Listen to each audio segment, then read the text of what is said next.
The American dream says anyone can rise, own a home, live in comfort, and build a future. But what built that dream? Who paid the price for it to exist? And did it even exist at all? To answer these questions, we have to go back to the first settlers that arrived in North America, before there was any dream. There wasn't even a country, there were scattered outposts clinging to survival. The land was vast, often hostile and already inhabited. The people who came from Europe weren't even chasing wealth, at least not at first. Other than Columbus trying to find another way to India, which would have been the end for him and its crew had America not been there, and the other factors being the spread of Christianity and just general exploration. In the 16th and 17th centuries, England began establishing colonies in North America, joining France and Spain in the colonial race. Spain focused primarily on South and Central America, while France concentrated on parts of Canada and the Mississippi Valley. England, by contrast, settled along the eastern coast of North America. Unlike the Spanish and French colonies, which were often tightly controlled by their monarchies, the English colonies, in a nutshell, were being unfairly taxed due to England's war debts and not represented in Parliament. Because of this, they started to rebel. The disputes laid the groundwork for the eventual push towards independence, and after brutal fighting, the goal was actually achieved. What is special is that the people in the colonies did not originally want to become independent. They just wanted to be treated fairly.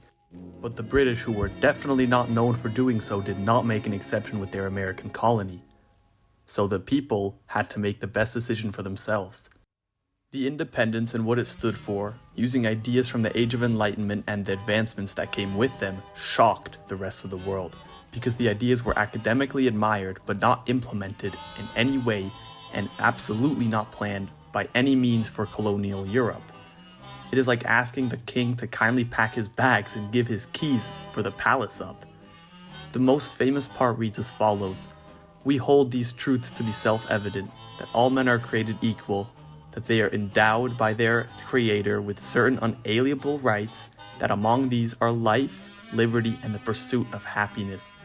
Now, they say that all men are created equal, but that part is extremely disingenuous, as anyone that was other than a white, elite, wig-wearing man was excluded from that equation. But the idea itself was revolutionary for the time, and that can't be ignored.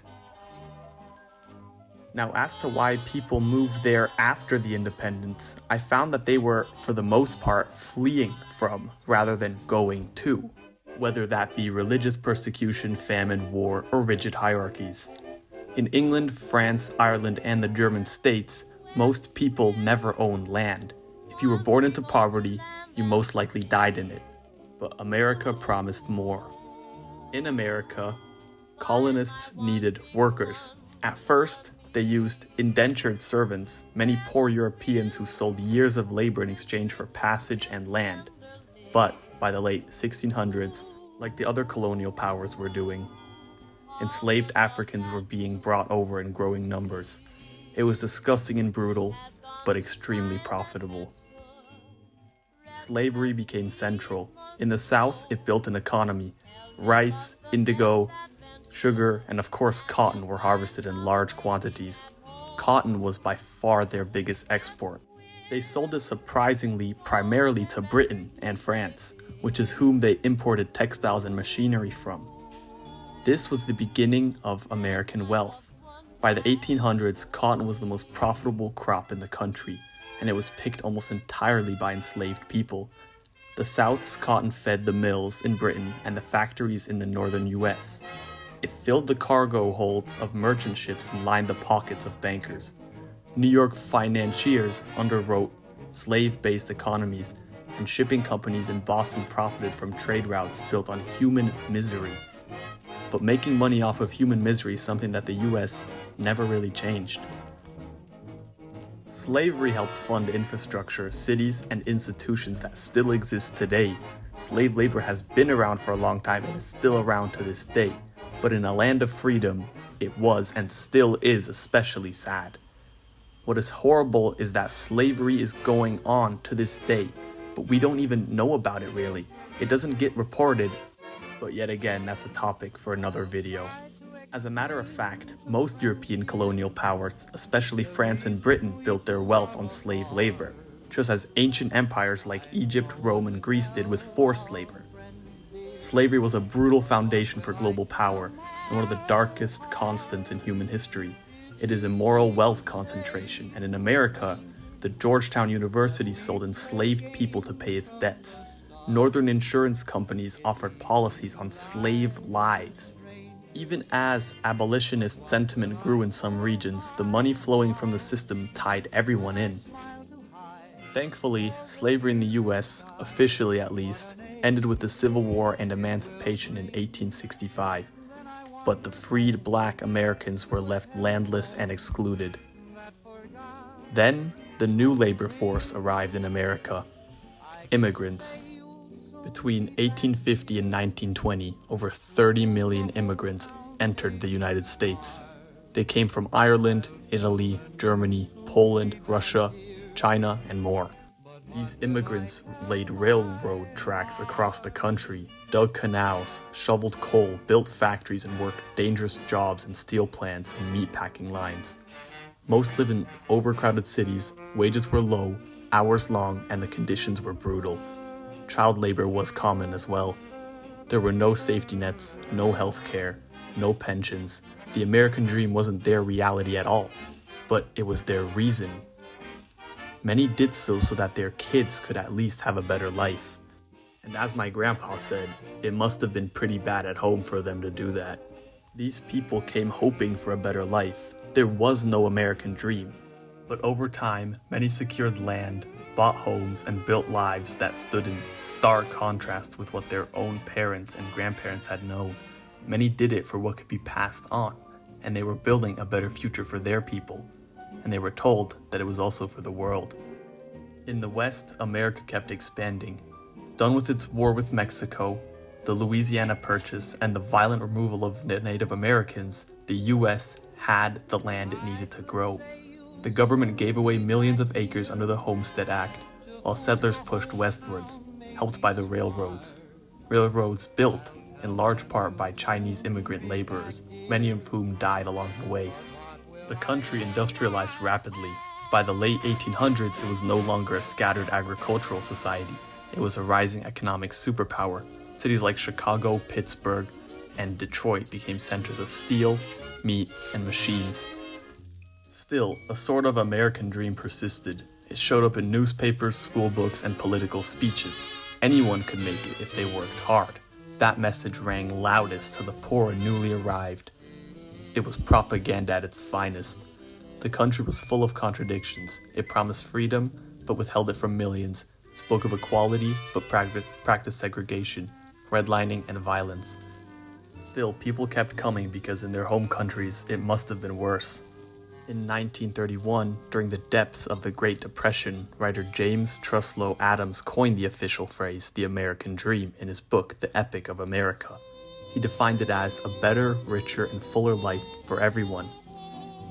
After World War II, that dream became real for millions of Americans, especially white Americans. The US emerged from the war with its factories booming. The GI Bill offered returning soldiers cheap education and low-interest home loans. Massive suburban neighborhoods like Levittown were built fast and cheap, using assembly line construction.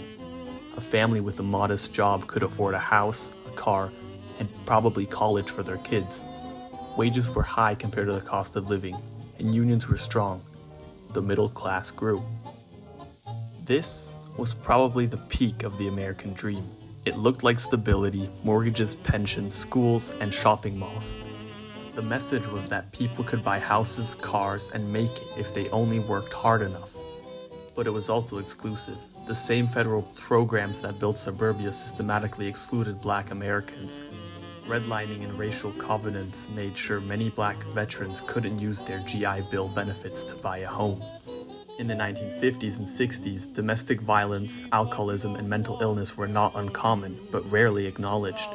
In 1959, a survey by the National Committee for the Prevention of Alcoholism found that alcohol-related issues were rising sharply among men, especially veterans.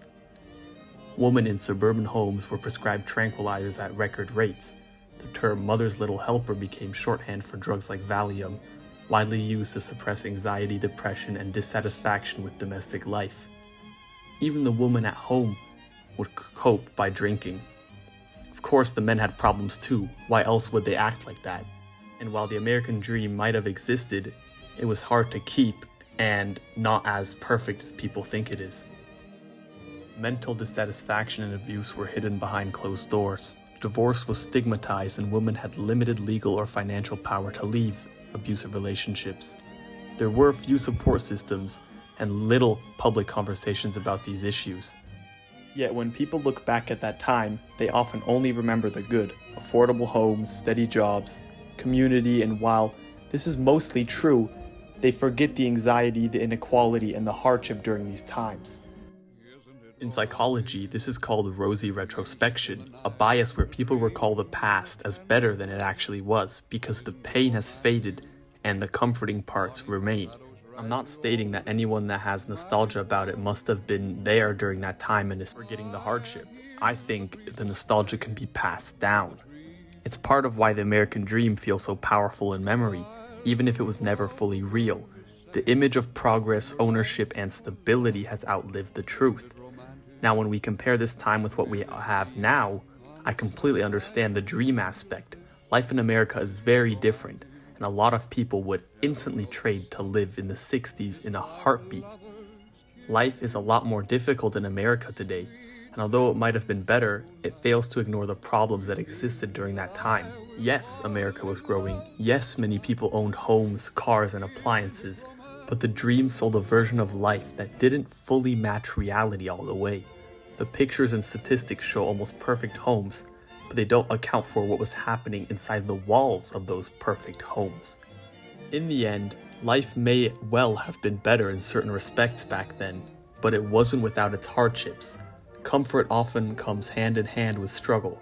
Still, for all its flaws, one can't help but feel it was truly better back then, though it falls short in imagination of this so-called American dream.